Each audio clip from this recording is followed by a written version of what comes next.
ये गाँव की बेहतरीन सुबह, परिंदों की चहचहाट और ये कुदरत की आवाज़, ये शहर वालों को कहाँ नसीब होती है।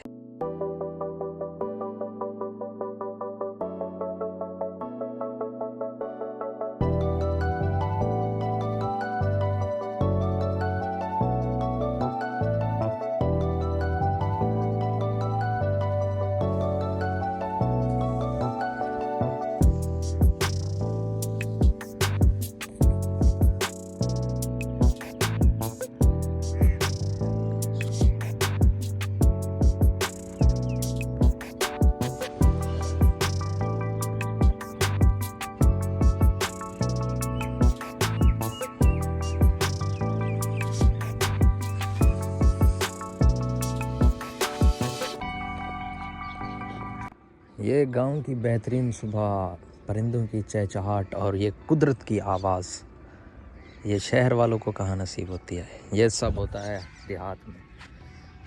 तो माशाल्लाह से सुबह का टाइम है और मॉर्निंग टाइम है, तो अभी सूरज जो है ना इस साइड से जो है ना निकल चुका है, क्योंकि सर्दियाँ जो है ना इस टाइम आ चुकी हैं हमारे इलाके में। तो मैंने जैसा कि आपको दिखाया, यहाँ देखें परिंदे बैठे हुए हैं सारे घास में सामने, और सूरज जो है ना इस साइड से निकल आया है अभी। ये देखें माशाल्लाह।